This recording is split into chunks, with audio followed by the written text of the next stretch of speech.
Hi, JP Fournier of the Movie Jerks here. As we venture closer to Halloween, the year 2020 has reevaluated our holiday traditions. This year, due to social distancing regulations, we won't be able to attend those overpopulated costume parties. There won't be as many Halloween carnivals, bazaars, or even street markets. There won't be as many haunted house attractions. And some cities and towns won't even engage in the age-old tradition of door-to-door trick-or-treating.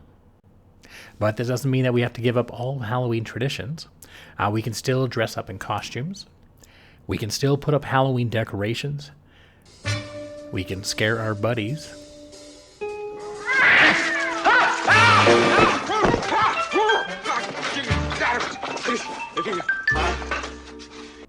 And of course, we can watch horror films. Now, we at the Movie Jerks do encourage people to go back and watch the horror classics. And we also love that a lot of you have your own Halloween favorites. But if you are seeking something out of the ordinary or something fresh, we at the Movie Jerks would like to recommend a few films that we believe deserves more attention. Cosmic horror has been beautifully described as that which comes with the dread of looking into the stars and being overwhelmed by the vast unknowns lurking in the outer worlds. Characters of this subgenre are faced with the incomprehensible and unimaginable, so they are forced to look within themselves for a grounded state of mind to make sense of the bizarre puzzles that they face. Yep. There it is. Looks like you got some kind of alternate universe in there or something. Cosmic horror has been attributed to the works of horror author H.P. Lovecraft, so much that the terms Lovecraftian and cosmic horror are nearly interchangeable. This style of horror works best in the written form, as it tends to focus on the undescribable, and sometimes that which is beyond words is nearly impossible to display on a visual format. A good cosmic horror are those that can show an audience that which has never been seen before. That is beyond our imagination, for that which is unknown might be the most frightening of all. The films that captured cosmic horror the best would be John Carpenter's The Thing,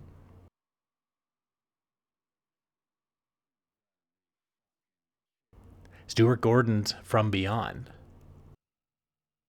and most recently, Richard Stanley's adaptation of H.P. Lovecraft's short story, Color Out of Space. But the cosmic horror film that we believe deserves more attention is Terrified. This Argentinian horror should not be mixed up with The Terrifier, which came out roughly the same year, about a sadistic clown that uses his own feces to write his name on bathroom walls. And he murders people. No, Terrified is about paranormal investigators called in to inspect 3 different occurrences within the same block radius. One is about a murderous savage poltergeist. Another one is about a dead child's corpse, which keeps moving when nobody's watching it.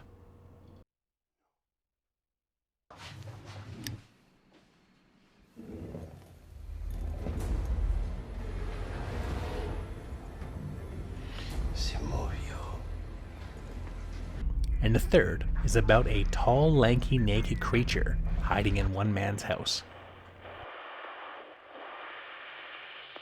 All 3 tales may be connected to something much scarier that is building up in power. Terrified is a rare horror that builds up intensity and delivers well-earned and powerful jump scares. The film knows to contrast our own basic understanding of the fundamental laws of physics in order to offset our minds and to make us feel unease. Terrified reminds us that our own understanding of logic, science, and common knowledge will not keep us safe.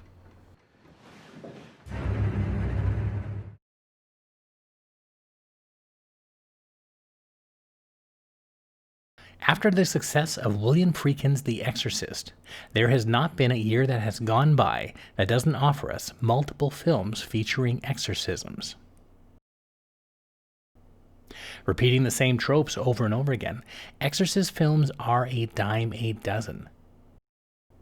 They are so oversaturated right now that they are almost as bad as zombie films.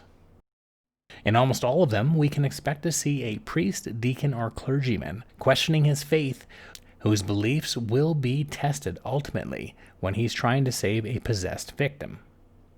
The possessed victims are more often than not young ladies, possessed by either a demon or a devil. And why is it usually a young lady? Well, my guess would be that young ladies contort better. Exorcist films have kept contortionists employed for the past 3 decades. Exorcist films always feel the need to announce that they are based on true stories. This subgenre rarely takes any steps away from the same traditional tropes and cliches. Most people know the beats, steps, and predictable twists even before the film begins. And there is nothing less scary than the familiar. Fuck this. Some of the better films that are in this subgenre, besides the iconic Exorcist, are The Last Exorcist, The Conjuring 1 and 2, and The Exorcism of Emily Rose. But the film we believe deserves more attention is The Cleansing Hour. Ignoring the cliches of being based on a true story, The Cleansing Hour takes other traditional exorcism characteristics and turns them up to 11, creating a battle royale fight between good and evil.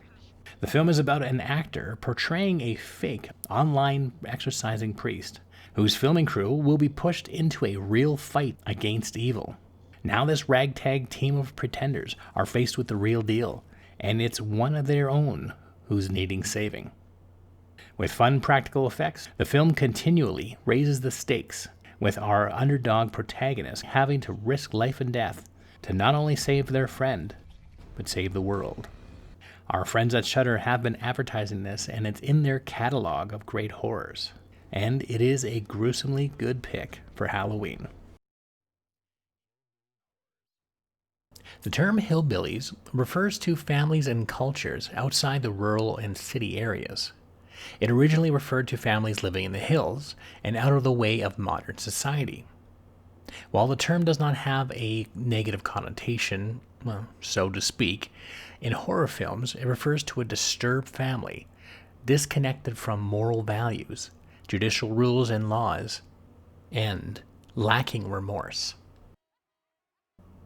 With little education or proper upbringing, and sometimes due to inbreeding, morality has not been passed on or developed amongst this family.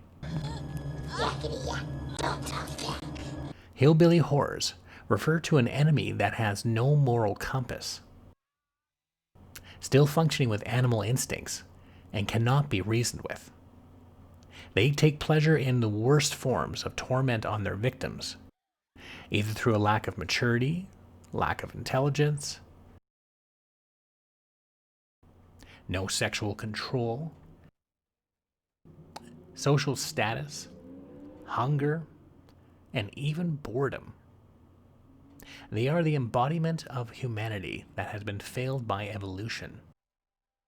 Some of the most popular hillbilly horrors are the Texas Chainsaw Massacre, Wrong Turn,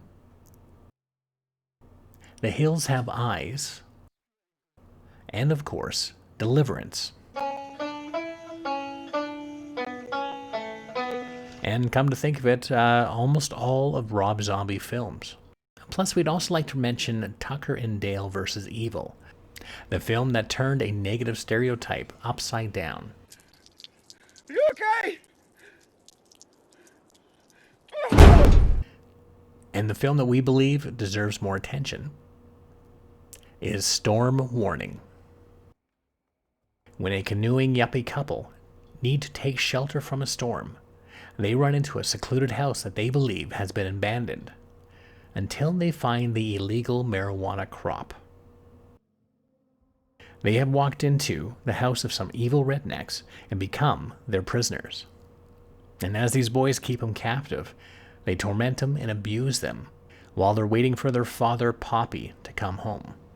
This couple will have to pull out all the stops and escape before Poppy gets home, because at that point, they will be dealing with a real monster.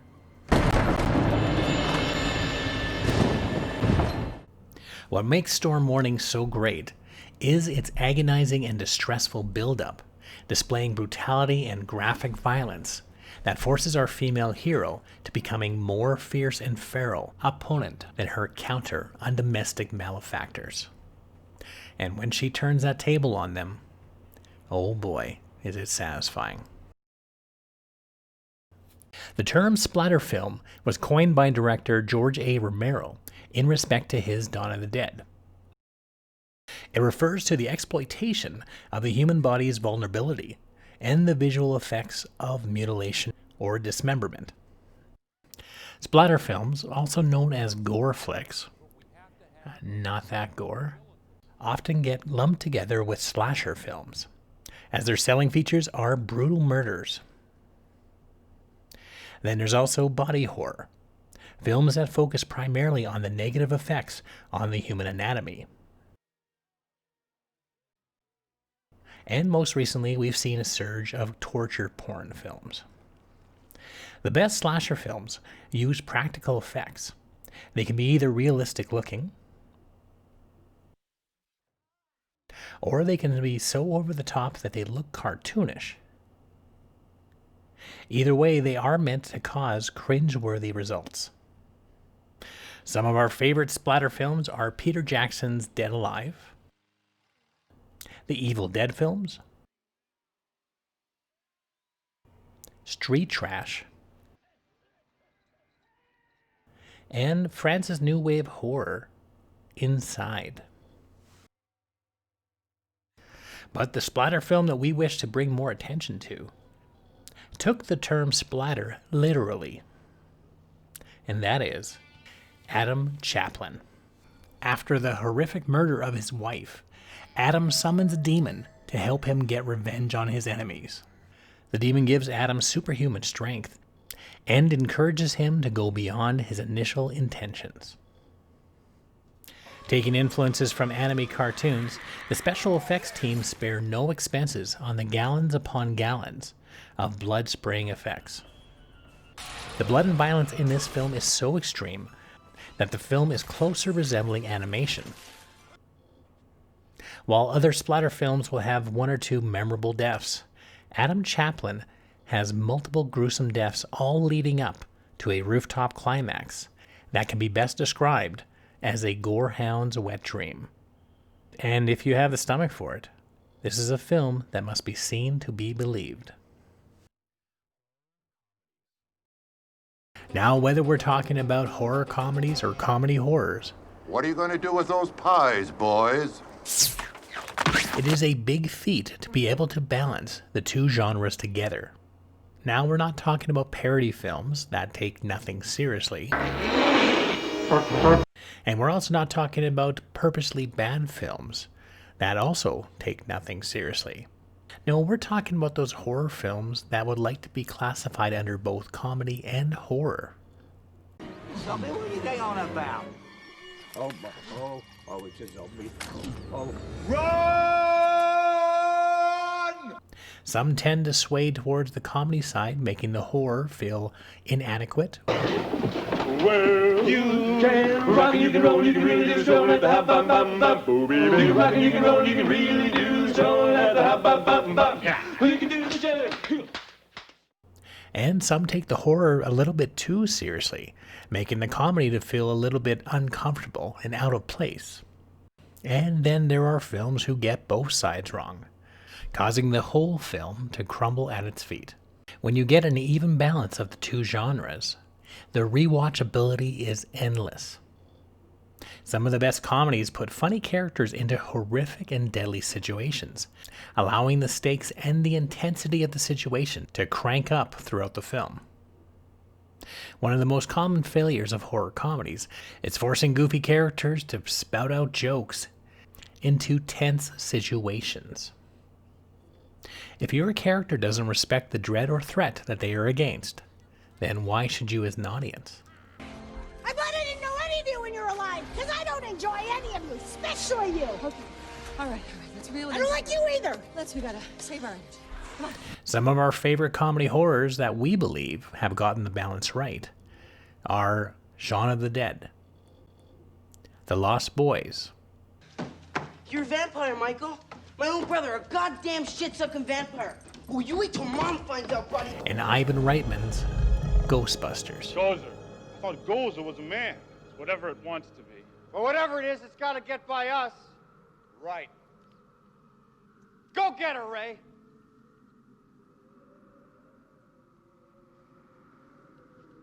And while we've become accustomed and relaxed when seeing the old Universal monsters, we still hold great respect for Abbott and Costello meet Frankenstein. But the film we believe deserves more attention is Ireland's Grabbers. The film is about a small town on the coast of Ireland that is being attacked by aliens who need water to survive. The local police, along with scientists, discover that the evil beasts are allergic to alcohol in the blood system. So, when a massive storm is coming, they must keep all the town folk drunk in order to survive the night. You're throwing a party. Yeah. Why? Who needs a reason to have a laugh? It's a welcome party for me. Welcome party. But we're leaving in a fortnight. It's just a goodbye party, whatever. Grabbers didn't get a big release in Canada, and it suffered from poor sales when it was released on DVD. This might be due to the Sci-Fi Channel cheap-looking DVD cover, when they should have stuck to the awesome original poster. The film feels like a Joe Dante film from the 80s in the best way. We have a set of flawed but lovable characters that feel as real and authentic in their small but strong community. Right, weapons. What have we got? Crap. I have a nail gun and a board with a nail in it. They are against the odds, but with clever and gutsy choices, they keep getting a fighting chance. The film lovingly references Jaws and Aliens without hammering their references down our throats like we're Star Wars fans. But the best of all is that when the action gets going, it delivers some top-notch suspense with some edge-of-your-seat cliffhangers. Grabbers knows how to be silly without compromising the scares, the stories, and the characters It's okay. I'm alright. that are so easy to root for. She's a goner. And there you have it, 5 horror films that we believe deserve more attention. If there's any horror films you think deserve more attention, feel free to write that in our comment section. And if you like this video, please give us a thumbs up. For more information about The Movie Jerks, you can go to www.themoviejerks.ca.